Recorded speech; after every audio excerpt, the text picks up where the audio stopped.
ఉన్న బంగారాన్ని విడిపించి ఆ రోజు ఆన్లైన్ రేటుకే మేము కొంటాం. Sharma gold company. నమస్తే, వెల్కమ్ టు సుమన్ టీవీ. నేను గీతాంజలి. ప్రస్తుతం మనతో పాటు సనాతన్ ట్రావెలర్ ప్రమోద్ కుమార్ ఉన్నారు. వారితో మాట్లాడదాం. హలో ప్రమోద్ గారు, నమస్తే అండి. నమస్కారం అక్క. ప్రమోద్ గారు, విష్ణువు అలంకార ప్రియుడు అని చెప్తారు, ప్రత్యేకించి శివయ్య అభిషేక ప్రియుడు. మన అంటే ఎంత భోభాగ్యాలు ఉన్నా ఏమీ లేకపోయినా చెంబుడు నీళ్లు పోస్తే చాలా ఆయన సంతోషించేస్తాడు అని చెప్తారు. పంచామృతాలతో చేయకపోయినా నీళ్ళైనా చాలు ఆయన అభిషేకం అనేది. ఎందుకు అంత ప్రీతి శివయ్యకి అభిషేకం అంటే? ప్రత్యేకత ఏముంది అసలు? మన పురాణాలు ఏం చెప్తున్నాయి వీటి గురించి? ఇప్పుడు మనం చూస్తే శివుడి నెత్తి మీద చంద్రరేఖ కనిపిస్తుంది. ఎందుకు అభిషేక ప్రియుడు అని అంటే, చంద్రరేఖ నుంచి నిత్యం అమృతం ధారలాగా కారుతా ఉంటది. ఆ కారే అమృత ధారల్లో శివుడు నిత్యం తడిచి ఉంటాడు, అంతే కదా. సో అందుకే మనం శివలింగం మీద ధారాపాత్ర పెడతాం. ఎప్పుడు నీళ్లు పడుతూనే ఉండాలి, ఒక్కొక్క చుక్క. ఇంకొకటి ఏంటి అని అంటే, శివుడు ఎంత ప్రశాంతంగా ఉంటే లోకం అంత ప్రశాంతంగా ఉంటది అని. ఎందుకు? దానికి రీజన్ ఏంటి అంటే, ఇప్పుడు హాలాహలం తీసుకుంటాడు. శివుడు కంఠంలోనే ఎందుకు దాచిపెట్టుకుంటాడు? సమస్త బ్రహ్మాండం ఇక్కడే ఆయన కడుపులో ఉంటది. లోపలికి పోతే ప్రాబ్లమే, బయట ఉన్న ప్రాబ్లమే, కాబట్టి కంఠంలో దాచుకుంటాడు. సో శివుడు ఎంత ప్రశాంతంగా ఎంత చల్లగా ఉంటే లోకం అంతా చల్లగా ఉంటది అని చెప్పి శివలింగం మీద మనం ధారాపాత్ర పెడతాం. ఇంకోటి చంద్రరేఖ ఎగ్జాంపుల్ చెప్పాను కదా, అందుకే అభిషేకం మనం చేస్తాం. డబ్బులున్నోడు పంచామృతంతో చేస్తాడు, లేదు కొంచెం తక్కువ ఉన్నోడు పాలు పోస్తాడు, లేకపోతే చెంబుతో పోస్తాడు, లేకపోతే కూడా గుడిలో దొరికే ట్యాప్ లో నుంచి వాటర్ పోసినా శివుడు తీసుకుంటాడు. సో ఇది అభిషేకం చేయడానికి. ఇంకొక రీజన్ గరికపాటి గారు ఏం చెప్తారనంటే, అభిషేకం ఎందుకు చేస్తాము అని అంటే, దాని మీద ఏది పోసినా దాని మీద నించోదు, పడైపోతా ఉంటది. ఇప్పుడు మనము యోగా క్లాసుకి పోతాం, ఇన్ని చేస్తాం ఏదో నేర్చుకోవడానికి, అంటే మన దగ్గర మన అంత మిథ్యా నేర్చుకోండి. శివలింగం మీద పోసి అభిషేకాన్ని నువ్వు 2 సెకండ్లు కాన్షియస్ గా గమనిస్తే చాలు, పోయి దాని మీద పోసేదంతా పడిపోతుందా మన జీవితం ఎంత అనుకుంటాం, అంతే కదా. సో దాని మీద ఏది పోసినా ఎక్కువ నించోదు కాబట్టి, ఏది పోసినా జారిపోతుంది కాబట్టి మనం అభిషేకం చేస్తాం. దాంట్లో ఉన్న అంతరార్థం ఇది అన్నట్టు తెలుసుకోవాలి. అదే కొంతమంది మాట్లాడతారండి, అన్ని పాలు, అన్ని జ్యూస్లే కావచ్చు, తేనె, నెయ్యి, పెరుగు, పంచదార ఇవన్నీ అంతంత వేసి అభిషేకాలను వేస్ట్ చేస్తారు. అదేదో పేదవాళ్ళకి ఇస్తే వాళ్ళకి కనీసం ఒక పూటైనా గడుస్తుంది కదా, అంటే ఆ ఖర్చు, ఆ డబ్బు వాళ్ళకి ఇచ్చిన, లేకపోతే ఆ తినే పదార్థం ఏదో తాగే పదార్థం ఏదో వాళ్ళకి ఇస్తే ఆ పిల్లలైనా పాలైన పిల్లలైనా తాగుతారు కదా, ఇలా చెప్తూ ఉంటారు కదా. దీనిపై ఏం చెప్తారు? ఏం లేదు, ఒకప్పుడు మీరు చూస్తే ఇప్పుడు అంటే టెంపుల్స్ ఎండోమెంట్ కింద ఉన్నాయి కాబట్టి కొంచెం మెయింటెనెన్స్ అనేది లేదు. ఒకప్పుడు రాజులు చూసుకునేవాళ్ళు, లేకపోతే బ్రాహ్మణులు చూసుకునేవాళ్ళు టెంపుల్స్ ని, వేదం నేర్పించే బ్రాహ్మణులే. సో వాళ్ళు ఏం చేసేవాళ్ళు, ఇప్పుడు వీళ్ళు ఏదైతే పేదల కోసం ఏడుస్తున్నారో అప్పుడు ఆ బ్రాహ్మణులు కూడా శివలింగం మీద పడింది అంతా తీసుకొని వెళ్ళి ఒక దగ్గర కలెక్ట్ చేసి తీర్థము ప్రసాదం లాగా ఇచ్చేవాళ్ళు. దీని గురించి ఎవడు చెప్పడు, ఏడుస్తా ఉంటారు. సరే, ఏడ్చే ప్రతి ఒక్కడు ప్రతిరోజు 2 పాల ప్యాకెట్లు తీసుకుంటారు. ఇంట్లో 4 ఉంటే 2 పాల ప్యాకెట్లు కావాలి, మరి 3వ పాల ప్యాకెట్ కొనుక్కొని పేదోడికి ఇచ్చి రావచ్చుగా. రోజు 30 రూపాయలు పెట్టి, రోజు 30 రూపాయలు అంటే రోజుకి ఒక 70-80 రూపాయలు పెట్టి 2 ప్యాకెట్లు కొనుక్కున్నప్పుడు ఇంకో 40 రూపాయలు పెట్టి ఇంకొక ప్యాకెట్ కొనుక్కొని పేదోడికి ఇయ్యాడు. ఒక రోజు ఇస్తాడు, 2 రోజులు ఇస్తాడు, ప్రతిరోజు ఇస్తే కళ్ళకి రక్తం కారుతుంది. మేము సాయం చేస్తామండి అని కూడా అంటారు కొంతమంది. మాకు తోచినంత మేము చేస్తాం, మీరు కూడా చేస్తే ఇంకొంతమందికి హెల్ప్ అవుతుంది కదా. అంటే రాళ్ళకి పూజ చేస్తారు మీరు, ప్రాణం లేని విగ్రహాలు కానీ వాడికి పూజ చేస్తారు, అదేదో ఉన్న వాళ్ళకి ఇస్తే తింటారు కదా, అవసరం ఉన్న వాళ్ళకి అనేది. అపాత్ర దానం అని ఒకటి ఉంటదని చెప్పాను ఇందాక. ఒకడికి నువ్వు పేదోడు అని చెప్పి ప్రతిరోజు ఇస్తుంటే వాడు పేదోడు లాగానే మిగులుతాడు. నువ్వు ఇవ్వడం మానేస్తే చూస్తూనే ఉండు, ఇవ్వకు, ఎవరితో ఇవ్వనివ్వకు, కడుపు మాడుతుంది, ఇంకో దగ్గర పోయి పని చేసుకుంటాడు, అంతే కదా. ఇప్పుడు సరే, ఆడికి ఎవడు పని ఇయ్యడు, సిగ్నల్ దగ్గర కారు అద్దం దూడిస్తే 5 రూపాయలు ఇవ్వడా, 2 రూపాయలు ఇవ్వడా, పనే కదా. సో బిచ్చపోళ్ళు ముసలోళ్ళు కూడా పెన్నులు అమ్ముకుంటున్నారు, వాళ్ళ దగ్గర పెన్నులు కొనుక్కోకపోయినా మనం 10 రూపాయలు ఇస్తాం. అట్లా కూడా చేయకుండా సోమరిపోతుల్లాగా ఉంటారు. అలాంటప్పుడు ఎవడు కరెక్ట్ అంటే, ఉపేంద్ర సినిమాలో చెప్తాడు కదా, గాడ్ ఈస్ గ్రేట్ అని చంపేస్తాడు. అలానే ఉండాలి. ఏం పని చేస్తున్నారా అంటే, నాకు ఏం పని లేదని కూర్చుంటాడు, చంపేసి గాడ్ ఈస్ గ్రేట్ అని పోతాడు. అపాత్ర దానం అనేది అందుకే సనాతన ధర్మంలో చెయ్యొద్దు అని చెప్తారు. ఎందుకు అని అంటే, అది అలవాటు అయిపోతే వాడు కష్టపడాడు. సో ప్రతిరోజు మనం ఇస్తాం, మనం ఏమనుకుంటాం, వాడికి ఇస్తే మనకి పుణ్యం అని అనుకుంటాం. సనాతన ధర్మం ఎప్పుడు పుణ్యం పాపం గురించి మాట్లాడమని చెప్పదు. నాకు దేవుడు ఇచ్చాడు, దేవుడు ఇచ్చింది వాడికి ఇచ్చా. ఇక్కడ ఏమైతుంది, కర్మ పెరగదు. పుణ్యం పెరిగినా కర్మ పెరిగినట్టే, పాపం పెరిగినా కర్మ పెరిగినట్టే. చనిపోయేటప్పుడు పాపం మిగిలిపోతే ఇంకొక జన్మలో అనుభవించాలి, పుణ్యం మిగిలిపోయినా ఇంకో జన్మ ఎత్తాలి. అది నెక్స్ట్ జన్మ ఏదైనా కర్మనే. పుణ్యం చేశాడు కదా అని చెప్పి వాడికి ఇంకో జన్మ ఉండడం ఉండదు.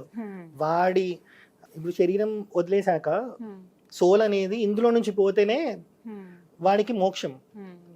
నవరంధ్రాల్లోంచి ఎక్కడి నుంచి పోయినా వాడికి మోక్షం రాదు. సో అందుకే ఒకడు దేవుడికి ఏదైనా వేస్తున్నాడు అనుకోండి, మనం ఏం చెప్పనవసరం లేదు. వాడు 40 రూపాయలు పెట్టి పాల ప్యాకెట్ కొన్నప్పుడు బయటకు వచ్చినప్పుడు 5 రూపాయలు 10 రూపాయలు బిచ్చ వాళ్ళకి వేస్తాడు.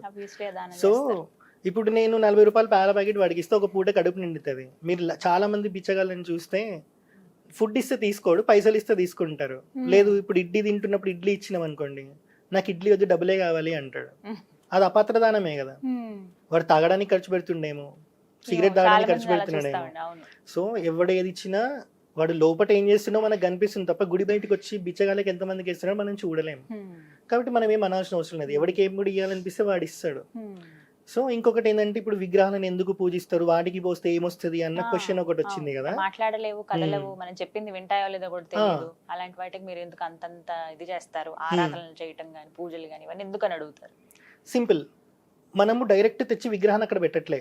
అలాంటి విగ్రహాలు మనకు కనిపించే రోడ్డు సైడ్కి, దాంట్లో ప్రాణప్రతిష్ఠ ఏమి ఉండదు. మనం ఇక్కడ ఒక విగ్రహాన్ని పెట్టి ప్రాణప్రతిష్ఠ అనేది ఒక ఫార్మాలిటీతో చేస్తున్నాము అంటే పరబ్రహ్మాన్ని తీసుకొని వచ్చి దాంట్లో పెడుతున్నాం. మనం మనకు కనిపించేది విగ్రహం, కానీ మనం పూజించేది అందులో ఉన్న పరబ్రహ్మాన్ని. ప్రాసెస్ ఉంటుంది కదా, చాలా డేస్ ప్రాసెస్ ఉంటుంది. సో మనం చూసేది విగ్రహాన్నే, పూజించేది మాత్రం అందులో ఉన్న పరబ్రహ్మాన్ని. పరబ్రహ్మము అని ఎట్లా చెప్పాలి అని అంటే ఉండేది ఒక పరబ్రహ్మం. ఇందాక పరశురాముడి చరిత్ర చెప్పినప్పుడు ఆయనకు అనిపించింది ఉండే ఒక పరబ్రహ్మమే నాకు శివుడిలాగా దర్శనం ఇచ్చారు, నాకు విష్ణుమూర్తి లాగా కూడా దర్శనం చేసుకోవాలని ఉంది అని అనుకుంటాడు, అంటే కృష్ణుడిలాగా. అదే ఇక్కడ ఇంప్లిమెంట్ చేయండి. ఉండేది ఒకటే పరబ్రహ్మ. ఇప్పుడు మేలిమి బంగారం ఉంటుంది, ఇంత ముద్ద ఉంటుంది, దానికి ఒక షేప్ ఉండదు. ఇంత అని అంటాం, దానికి షేప్ చెప్పాం. బాల్ లాగా ఉంటే బాల్ అంటాం. కానీ అదే బంగారం మనకి ఉంగరం అవుతుంది, మెటల్ అవుతాయి, ఇవి అవుతాయి, గాజులు అవుతాయి, బ్రాస్లెట్ అవుతుంది. దానికి అప్పుడు ఒక రూపం వచ్చింది. ఒక బంగారము మనకి నచ్చినట్టు ఇన్నిసార్లు మారింది. నేనే ఉన్నా, మా నాన్నకి కొడుకుని, మా చెల్లికి అన్నని, భార్యకి భర్తని, ఇట్లా అనుకుంటాం. ఉండే నేను ఒక్క ఇంట్లోనే ఇన్ అయినప్పుడు ఉండే ఒక పరబ్రహ్మము ధర్మస్థాపన కోసం అవతారం స్వీకరిస్తే తప్పేంటి, డిఫరెంట్ రూపాల్లోకి వెళ్తే తప్పేంటి. సో ఉండేది ఒకటే పరబ్రహ్మం. ఆ పరబ్రహ్మాన్ని మనం అక్కడ చేస్తున్నాం ప్రాణప్రతిష్ఠ రూపంలో. కాబట్టి మనం దాన్ని పూజిస్తున్నాం తప్ప విగ్రహాన్ని కాదు. సో ఏంటి, బ్రహ్మజ్ఞానం పొందినవాడు అందులోనే పరబ్రహ్మాన్ని చూడగలుగుతాడు. అది చూడాలి అనుకుని ఆ స్థితిలోకి వెళ్దాం అనుకున్నవాడు విగ్రహాన్ని చూస్తాడు. ఎందుకంటే కాన్సన్ట్రేషన్ ఫస్ట్ అక్కడ నుంచి మనకి స్టార్ట్ అవుతుంది. కాబట్టి ఇప్పుడు నేను బ్రహ్మజ్ఞానిని అనుకోండి, నాకు ఇక్కడ కూడా భగవంతుడు కనిపిస్తాడు. నేను బ్రహ్మజ్ఞానిని కాదు, ఆడు చూడు అని అంటే అందులో ఉంటది కదా. సన్ ఆఫ్ సత్యమూర్తి సినిమాలో వెన్నెల కిషోర్తో పాటు ఒకటి తిరుగుతా ఉంటాడు ఆత్మ, ఫారెనర్. బ్రహ్మానందం చాయ్ కప్పి కానీ కింద పడేస్తాడు. అలా ఉంటది మన సిచ్యువేషన్. ఇక్కడ ఉన్నాడా అంటే అవతలోడు ఏమంటాడు, ఇక్కడికి పోయింది అప్పుడే అని అంటాడు. మజాక్ అయిపోతుంది. కాబట్టి ఒక విగ్రహాన్ని అక్కడ పెట్టి మనం పూజిస్తే మనకు కాన్సన్ట్రేషన్ అనేది పెరుగుతుంది. విగ్రహారాధన లేదు అని వీళ్ళు అంటుంటారు, కానీ మనకి విగ్రహారాధన ఎప్పటి నుంచో ఉంది. దానికి ప్రూఫే శ్రీరంగం టెంపుల్. అందులో ఉన్న పద్మనాభ స్వామి అందులో విష్ణుమూర్తి ఉంటారు కదా. ఆ విష్ణుమూర్తి విగ్రహం, విష్ణుమూర్తి వైకుంఠంలో ఎలా పడుకుంటారో ఎలా ఉంటారో అలాంటి విగ్రహాన్ని ఒకటి సృష్టించి ఇక్ష్వాకుకి ఇస్తారన్నట్టు. ఆ విగ్రహాన్ని, ఇక్ష్వాకు అంటే రాముడి వంశంలో ఫస్ట్ వన్, ఇక్ష్వాకు వంశంలోనే మొదటివాడు. అక్కడి నుంచి పూజించుకుంటూ వస్తారు. రాముడి దగ్గరికి వచ్చినాక విభీషణుడు రాముడిని కలవడానికి వచ్చినప్పుడు విభీషణుడికి గిఫ్ట్ ఇస్తారు. తీసుకొని వెళ్తున్నప్పుడు అది బరివెక్కి ఒక దగ్గర వదిలి పెడతారు, అదే శ్రీరంగం. సో విగ్రహారాధన మనకి లేకపోతే విష్ణుమూర్తి విగ్రహం ఎందుకు ఇస్తారు, ఇందులోనే నన్ను చూసుకో అని చెప్పి. ఆ విగ్రహం దగ్గర కూర్చొని 48 నిమిషాలు, అంటే ఒక గడియ సమయంలో కట్వాంగుడు అని రాముడి వంశంలో పుట్టినవాడే దేవతల తరఫున యుద్ధం చేస్తాడు రాక్షసులతో. రిటర్న్ వచ్చేటప్పుడు ఇంద్రుడు అడుగుతారు, మాకు సహాయం చేసావు కదా, నీకు ఏ వరం కావాలి అని. వరం అడగడు ఆయన, నేను బతుకుండడానికి నాకు ఇంకెంత సమయం మిగిలింది అని అడుగుతాడు. ఒక గడియ అంటారు, ఒక గడియ అంటే 48 నిమిషాలు. ఈయన ఫుల్ ఖుషి అయిపోతాడు, నాకు ఇంకా 48 నిమిషాలు ఉందా అని. ఎంబటే అయోధ్యకు వస్తాడు, ఆ విగ్రహం దగ్గర కూర్చుంటాడు, తపస్సు చేస్తాడు. అంటే నేను చెప్పాను కదా, మనకి 18 సెకండ్లు మనం కాన్సన్ట్రేట్ చేయలేం. 48 నిమిషాలు అయినా దాని మీదే కాన్సన్ట్రేట్ చేసి మోక్షం పొందుతాడు. అలాంటి విగ్రహం అక్కడ ఉంది. విగ్రహారాధన లేకపోవడం ఏంటి, విష్ణుమూర్తి అలాంటివి కొన్ని చాలా మనం గమనిస్తూ ఉంటాం కదా. ఈవెన్ ఇప్పుడు తిరుపతిలో చూసినా కూడా స్వామివారి విగ్రహ రూపంలో వచ్చారు అని చెప్తారు. మరి అది విగ్రహారాధనే కదా. విగ్రహారాధన మన బేసిక్, ఎప్పటి నుంచో ఉంది.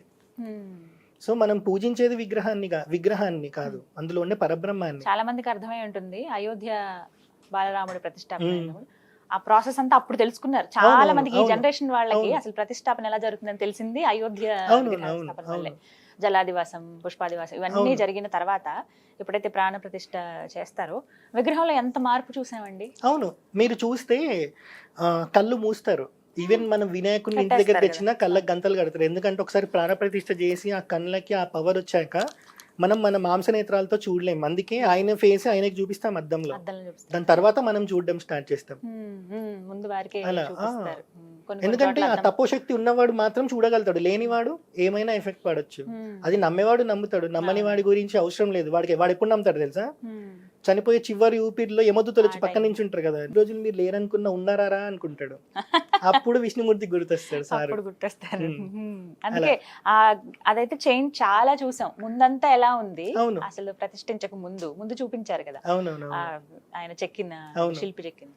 ఎప్పుడైతే ప్రాణ ప్రతిష్ఠ జరిగిపోయి అలంకారం అంతా అయిపోయిందో, అవును. నిజంగా ఆయన వచ్చి అలా కూర్చున్నాడా, రామయ్య అలాగే ఉండేవాడేమో ఆ ఏజ్ లో అవును. అన్నట్టుగా కనిపించింది. ఆయన కూడా చెప్పారు కదా, విగ్రహం ఎవరైతే చెక్కారో తను కూడా చెప్పారు, ప్రతిరోజు నాకు హనుమంతుడు దర్శనం అయ్యేది అని చెప్పి.